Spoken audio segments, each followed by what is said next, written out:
나오신 성도님들을 주님의 이름으로 환영합니다. 주님 품에서 평안을 누리시기 바랍니다. 이제 함께 예배합니다. 하나님께 예배하는 사람은 영과 진리로 예배해야 합니다. 아멘.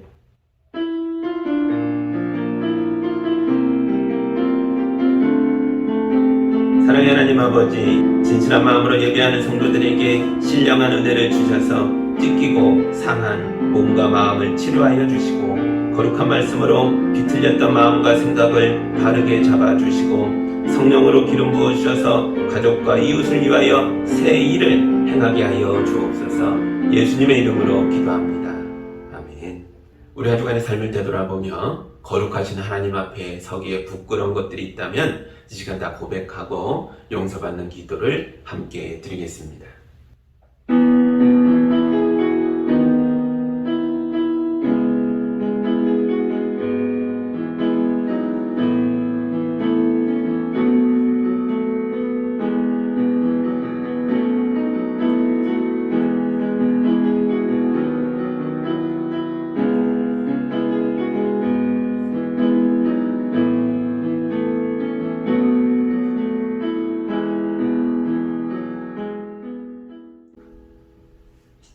우리 주님이 주시는 용서와 치유와 화해의 말씀입니다. 내가 그들의 반역하는 병을 고쳐주고 기꺼이 그들을 사랑하겠다. 그들에게 품었던 나의 분노가 이제는 다 풀렸다. 내가 이스라엘 위에 이슬처럼 내릴 것이니 이스라엘이 나리꽃처럼 피고 레바논의 백향목처럼 뿌리를 내릴 것이다. 아멘. 찬송가 200장 함께 찬양하겠습니다.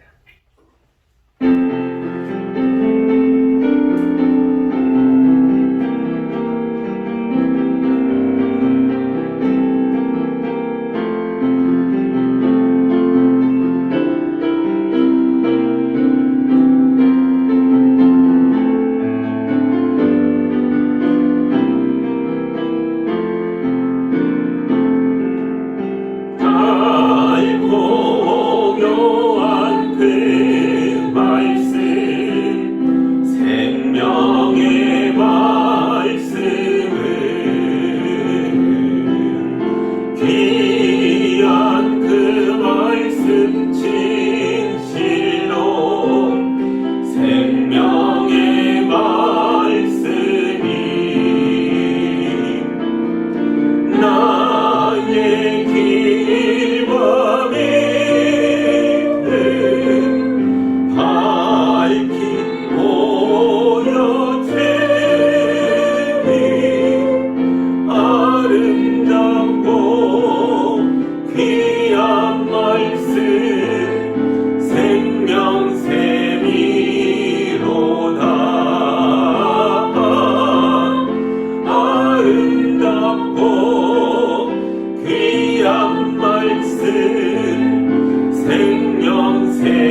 오늘 우리에게 주시는 하나님의 말씀은 마태복음 11장 28절에서 30절의 말씀입니다. 하나님의 말씀을 봉독할 때 함께 보시기 바랍니다. 수고하며 무거운 짐을 진 사람은 모두 내게로 오너라. 내가 너희를 쉬게 하겠다. 나는 마음이 온유하고 겸손하니 내 멍에를 메고 나한테 배워라. 그리하면 너희는 마음의 쉼을 얻을 것이다. 내 멍에는 편하고 내 짐은 가볍다. 아멘. 우리 잠깐 기도합니다. 하나님 감사합니다. 세상의 인생길에 치여 무거운 짐을 메고 홀로 외로이 눈물 흘리며 쓰러진 우리를 은혜로 불러주셔 우리의 짐을 벗겨주겠다 약속의 말씀을 읽었습니다. 이 말씀이 우리 안에 깊이 박혀서 우리가 평안하고 안전해지고 자유로워질 수 있도록 인도하여 주옵소서. 예수님의 이름으로 기도합니다. 아멘. 우리 모두는 일상의 수고로움에서 벗어나서 쉼을 누리는 여유가 필요합니다. 복음 들고 땅끝까지 가서 목숨 걸고 사역하는 선교사님들도 마찬가지일 것입니다. 제가 이번에 우리 노회에서 파송한 선교사님들을 섬기는 일을 맡게 되었는데요. 8월에 선교사님들을 부부로 초청해서 휴식의 시간을 드리는 수련회를 준비하고 있습니다. 전 세계에 흩어져 있는 선교사님들에게 참석 의사를 묻는 공지를 드렸는데요. 무려 7개 나라에서 오겠다고 하셨습니다. 멀리 아프리카의 케냐와 유럽의 독일에서부터 인도와 태국과 말레이시아와 필리핀과 중국에서 선교사님들이 오시겠다고 했습니다. 이게 무슨 선교사 대회도 아니고 훈련도 아니고 교육도 아닙니다. 그저 먹고 놀고 쉬는 아주 단순한 수련회입니다. 심지어 항공료도 전액을 다 지원하지 못하고 일부만 드리게 됩니다. 그런데도 선교사님들이 너무 오고 싶다고 하시더라고요. 어떤 선교사님은 우리가 준비한 프로그램들을 보시고 이렇게 마음 편하게 쉬는 수련회는 처음이다 그러시면서 눈물 날 것처럼 고맙다 이런 얘기도 하셨습니다. 그래서 제가 엄청 부담이 됩니다. 어떻게 해서든지 선교사님 부부가 행복하게 지낼 수 있도록 정말 잘 준비해야겠다라는 생각을 하고 있습니다. 여러분도 저와 책임 맡은 분들이 선교사님들에게 최고의 휴식을 제공할 수 있도록 많이 도와주시고 기도해 주시기 바랍니다. 오늘 본문에 보면 예수님께서 우리가 수고하고 무거운 짐을 지고 가는 걸 알고 계셨습니다. 그리고 그런 우리를 불쌍히 여기셨습니다. 그래서 우리를 자기에게 부르셔서 우리 어깨에서 인생의 무거운 짐을 벗겨주시고 잠시 쉬라고 말씀하십니다. 성경에 보면 정말 많은 사람들이 예수님께 와서 참된 쉼을 얻었습니다. 그런데 사람마다 지고 가는 인생의 짐이 다르지 않겠습니까? 어떤 사람은 병든 몸으로 무거운 짐을 지고 있고 어떤 사람은 깨진 마음으로 무거운 짐을 지고 있습니다. 어떤 사람들은 세상 사람들에게 멸시받고 낙인 찍힌 모습으로 무거운 모습으로 살아가기도 합니다. 마태복음 8장에 보면 어떤 나병 환자가 예수님께 와서 엎드려 절하며 주님 저를 고쳐주십시오 라고 말합니다. 그는 병든 몸으로 오랫동안 고통받아온 사람입니다. 그러자 예수님이 손을 내밀어 그에게 대시며 그렇게 해주마 깨끗하게 되어라 말씀하시니 그의 병이 씻은 듯이 나았습니다. 그런데 실제 현장에서는 결코 이 두 사람의 만남과 대화가 이렇게 쉽게 이루어지기가 만만치 않았을 겁니다. 유대인 사회에서는 마을에 나병 환자가 나타나면 사람들이 돌을 던져서 쫓아냈습니다. 나병은 저주받은 병이라고 생각했기 때문입니다. 나병은 병으로서도 무섭지만 이 환자가 접촉하는 모든 사람들에게 종교적으로 부정함을 오염시킬 것이기 때문에 그래서 더욱더 나병 환자와 접촉하는 걸 꺼렸던 거죠. 병든 몸을 무겁게 끌고 숨어 다녀야 할 사람이 예수님 앞에 나타났으니 현장에 있던 사람들이 기겁을 하고 소리 지르고 돌을 던지며 난리도 아니었을 겁니다. 그런데 예수님은 모두가 무서워하고 싫어하는 이 사람에게 거룩한 손을 내미셔서 그의 아픈 몸을 만지셨습니다. 그리고 그의 몸을 고쳐주심으로써 그의 인생에서 가장 무거웠던 짐을 벗겨주셨습니다. 누가복음 19장에는 삭개오라는 사람이 나옵니다. 삭개오는 세리장이었죠. 그는 돈은 많았지만 사람들에게 멸시당하고 있었습니다. 그는 부자에다가 몸도 건강했으나 실제로는 사회적 멸시 속에서 움츠려든 마음으로 살고 있었습니다. 이 삭개오가 무거운 마음을 가지고 예수님을 만나고 싶어서 왔지만 사람들이 예수님을 둘러싸고 있어서 예수님께 접근할 수가 없으니까 그가 옆에 있는 커다란 돌무화과 나무 위로 기어 올라갔습니다. 그때 예수님이 나무 위에 있는 삭개오를 보시고 다가오셔서 말씀하셨습니다. 삭개오야, 내려오너라. 오늘 내가 너의 집에 머물겠다. 그날 밤 그의 집에서 주님이 같이 주무시며 그의 마음에 응어리져 있던 무거운 짐들을 풀어주셨습니다. 요한복음 8장에는 가늠하다가 현장에서 잡혀온 여인의 이야기가 나옵니다. 율법학자와 바리새파 사람들이 이 여자를 끌고 와서 예수님 앞에 세워놓고 모세의 율법에 이런 여자를 돌로 쳐 죽이라고 했습니다. 어떻게 할까요? 이렇게 물어봅니다. 아마도 이 여자는 성매매하는 직업을 가졌던 것 같습니다. 고대사회든 현대사회든 이런 직업을 스스로 원해서 선택하는 사람이 얼마나 있겠습니까? 틀림없이 이 여자도 피치 못할 사정이 있었겠죠. 그러나 이 세상의 그 누구도 이 여자의 사정과 아픔을 이해해주지 않았습니다. 그때 예수님은 너희 가운데서 죄가 없는 사람이 이 여자에게 돌을 던져라 말씀하셨습니다. 그러자 주님의 말씀에 양심의 가책을 받은 사람들이 나이가 많은 이로부터 시작해서 하나하나 다 떠나가고 마침내 그 현장에 예수님과 여자만 남았습니다. 이렇게 예수님께서 이 여자의 인생을 파멸로 끌고 가던 무서운 심판으로부터 여자를 해방하여 주셨습니다. 사람마다 짊어지고 가는 무거운 짐이 서로 다릅니다. 그래서 우리는 자기 짐만 무거운 줄 알지 남의 짐이 얼마나 무거운지에 대해서는 잘 모르죠. 사실 관심도 적죠. 그래서 우리는 서로를 잘 위로해 주지도 못합니다. 그래서 우리는 가족이나 친구들과 함께 있으면서도 나의 고통에 대해서 이해받지 못해서 외로움을 느낄 때도 있습니다. 그러나 우리 주님은 이 모든 걸 다 알고 계십니다. 예수님은 우리가 메고 있는 인생의 짐들이 얼마나 무거운지를 잘 알고 있고 잘 이해하고 계십니다. 수고하고 무거운 짐을 진 사람들이여 나에게 오라. 내가 너희를 쉬게 하겠다. 주님이 말씀하셨습니다. 예수님의 거룩한 터치가 있으면 우리는 질병의 고통에서 벗어날 수 있고 깨진 마음을 위로받을 수 있고 죄인이지만 사람들에게 손가락질 당하고 있지만 예수께서 우리를 위하여 대신 변명하시고 우리를 보호하실 것입니다. 우리 예수님은 어제나 오늘이나 영원토록 동일하신 분이십니다. 우리 예수님이 2000년 전에 유대 땅에서 행하셨던 모든 일들을 지금 이 시대에 우리에게도 동일하게 행하셔서 여러분에게 자유와 해방과 참된 쉼을 베풀어 주시기를 우리 주님의 이름으로 축복합니다. 아멘.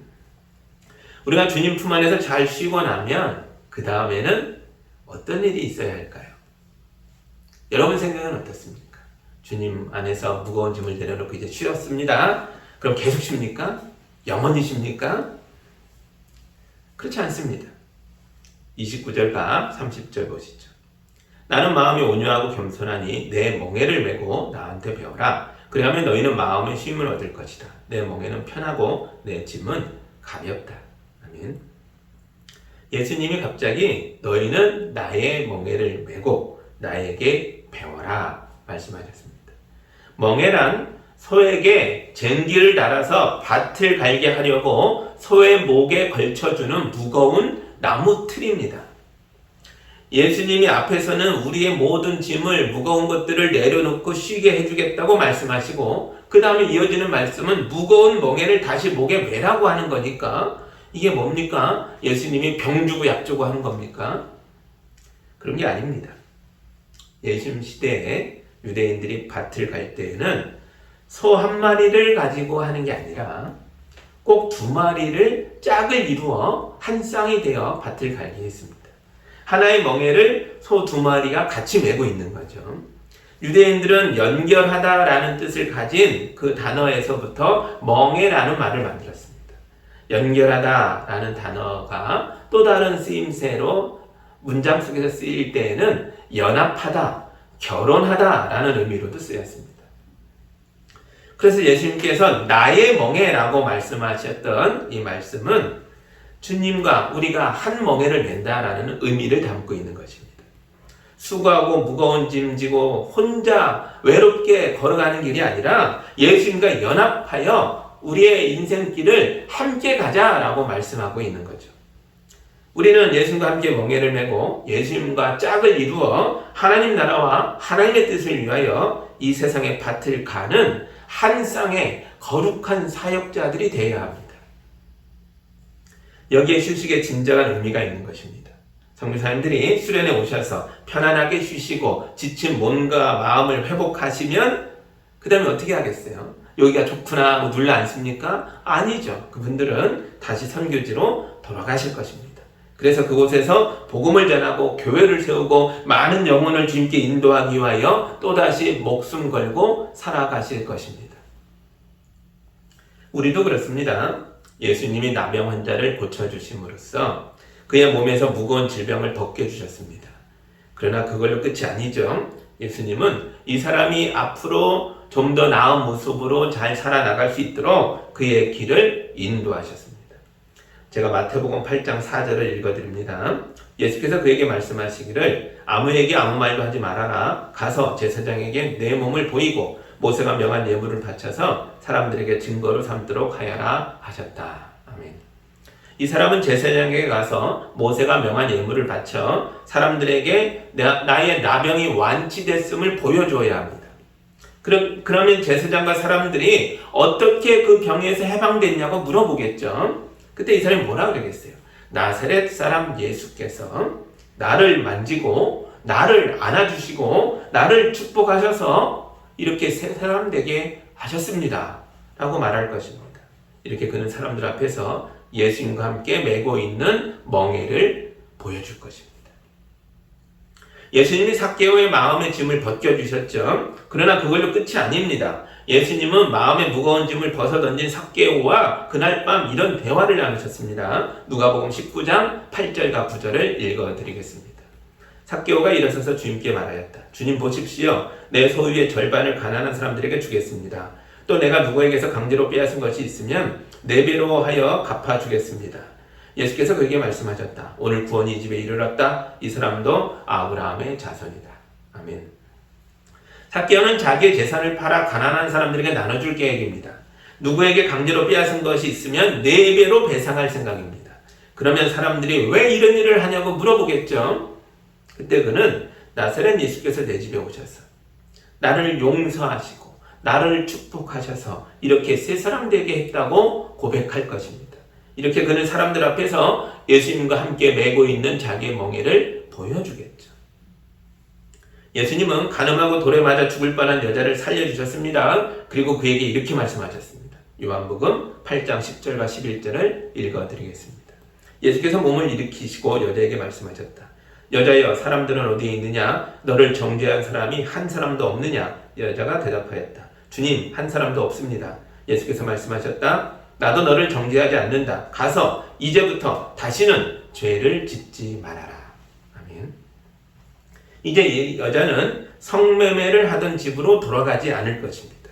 자기를 향한 이 험한 삶으로 내몰았던 현실이 여전히 존재하고 있지만 그는 이 현실에 굴복하지 않고 당당하게 맞서 싸워 나갈 것입니다. 그러면 사람들이 왜 갑자기 이렇게 달라졌냐고 물어보겠죠. 그때 그는 예수님이 간음의 현장에서 잡혀 돌에 맞아 죽을 뻔한 나를 위하여 감싸주시고 변명해주시고 보호해주셔서 내가 이렇게 새 사람이 되었다고 고백할 것입니다. 이렇게 그는 사람들 앞에 예수님과 함께 메고 있는 멍에를 드러낼 것입니다. 우리나라의 선교사님들이 오셔서 제일 먼저 성경을 번역했죠. 우리말로 된 성경을 우리에게 주셨습니다. 그리고 성경 다음에 선교사님들이 번역한 첫 번째 책이 뭐였을까요? 그것은 바로 철로역정이었습니다. 선교사님들이 1895년에 우리말로 번역한 철로역정은 우리나라 최초의 번역소설이라는 기록을 가지고 있습니다. 선교사님들은 무거운 짐에 눌려 고통받는 우리 한국 사람들에게 철로역정이 큰 도움이 될 것을 확신하셨습니다. 이 책의 저자인 존 버녀는 400여 년 전에 영국에서 살았던 사람입니다. 젊은 시절의 존 버녀는 방탕한 젊은이였습니다. 그는 16살에 엄마와 여동생을 다 잃고 하나님에 대한 신앙심도 잃어버렸습니다. 가난과 결핍과 상실의 감정이 이 젊은이를 완전히 무너뜨렸습니다. 이런 그를 20살에 결혼한 그의 젊은 아내가 믿음으로 다시 인도하였습니다. 그는 뒤늦게 세례받고 복음의 열정을 가지고 낮에는 일하고 밤에는 사람들에게 말씀을 선포하며 열심히 삽니다. 그러나 허가 없이 설교했다는 죄목으로 체포돼서 무려 12년을 감옥에 갇혀 있게 됩니다. 존 버녀는 바로 이 감옥에서 철로 역정을 썼습니다. 그는 감옥 안에서도 자기 인생의 무거운 짐을 벗겨주신 예수님과 함께 거룩한 멍에를 메고 세상이라는 밭을 갈며 살았던 것입니다. 이런 그의 인생의 체험과 고백이 철로역정 이야기 속에 고스란히 투영되어 있습니다. 철로역정의 주인공의 이름은 크리스천이죠. 그는 무거운 짐을 지고 근심 어린 얼굴로 마을을 떠나 순례길을 갑니다. 그가 거친 길을 지나 높은 언덕에 올라 드디어 십자가 앞에 도착하자 그의 어깨에서 짐이 스스로 풀려 굴러 떨어져 내려갑니다. 이 짐이 계속 굴러가서 마침내 문이 열려있는 돌무덤 속으로 쑥 들어가더니 다시는 보이지 않게 됐습니다. 크리스천은 십자가 앞에서 짐이 벗겨진 것으로 처음엔 너무 기뻐하죠. 그리고 그 다음엔 이렇게 쉽게 벗겨질 짐이었나라는 것에 대해서 엄청 놀라워합니다. 그는 십자가를 보고 또 쳐다보다가 눈물을 하염없이 흘리기 시작합니다. 그리고 이렇게 고백하죠. 예수님이 슬픔을 당하셨기에 내가 쉼을 얻었고 예수님이 죽으심으로 내가 생명을 얻었나이다. 아멘. 그러나 여러분, 이 장면이 이 소설의 끝이 아니라 시작 부분입니다. 소설의 주인공인 크리스천은 자기 인생의 무거운 짐을 벗겨주신 예수님과 함께 이제부터 세상을 두루 여행하며 많은 사람들을 만나 그들에게 복음을 전하며 자기에게 주어진 인생의 모든 시간들을 다 통과하여서 마침내 하나님 나라에 도착할 때까지 계속 앞으로 전진해 나가야 하는 것입니다. 지금 무거운 짐을 지고 계십니까? 예수님께 오십시오. 예수님이 여러분의 어깨에서 그 무거운 짐을 벗겨주시고 안전하고 편안한 가운데 쉬게 하실 것입니다. 오늘 우리의 예배가 예수님의 초대장입니다. 교회에 오셔서 예수님 안에서 성도들과 교제하며 예배하고 찬송하며 쉼을 누리십시오. 그러나 우리의 쉼은 잠시 멈추고 숨을 고르는 거지 결코 영원한 안식이 아닙니다. 영원한 안식은 죽은 뒤에는 오는 거죠. 우리 인생은 살아있는 동안에는 멈춰있는 것이 아니라 계속해서 움직여 가야 합니다.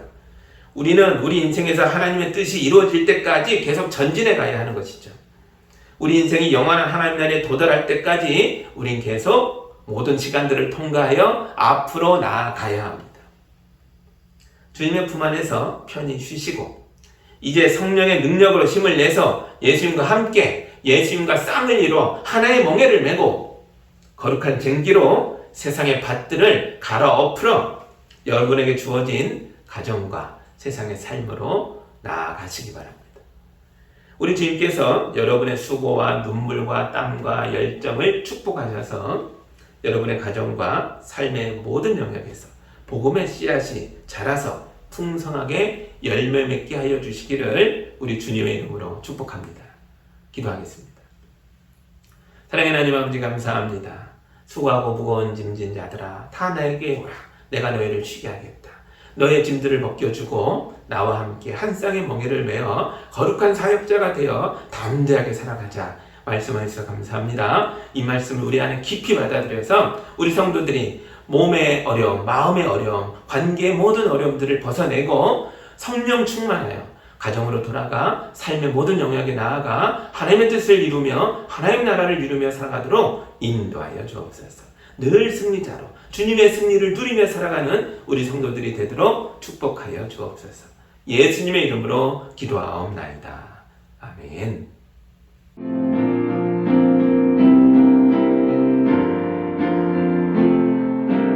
사랑의 나는 이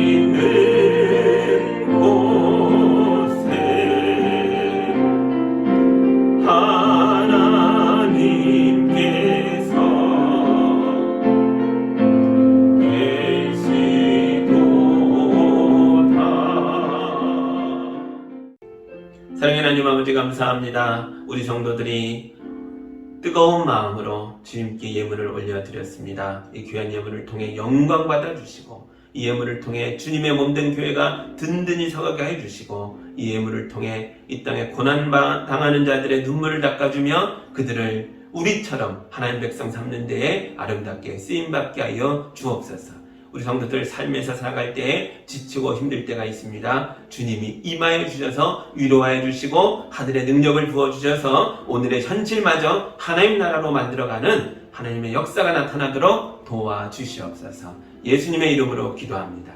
아멘.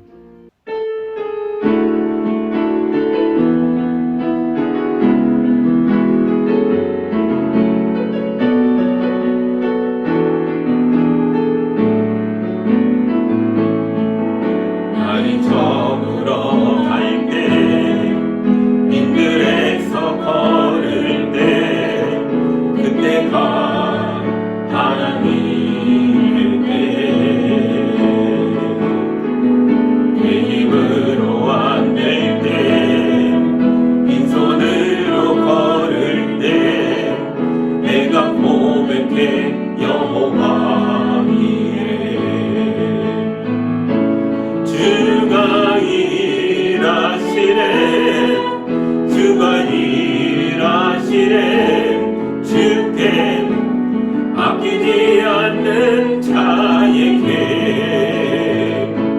주가 일하시네 주가 일하시네 신뢰하며 걷는 자에게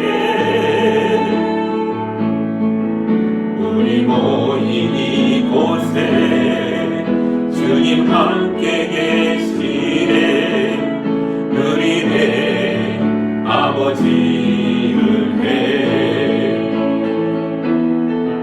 적은 떡과 물고기 내 모든 걸 드릴 때 모두 고백해 여호와 이래 주가 일하시네 주가 일하시네 주께 아끼지 않는 자에게 주가 일하시네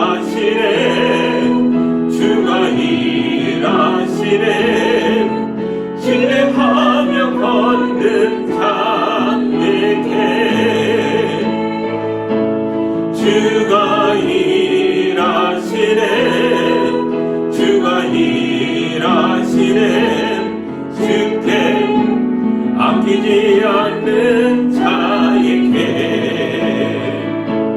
주가 일하시네 주가 일하시네 신뢰하며 걷는 자에게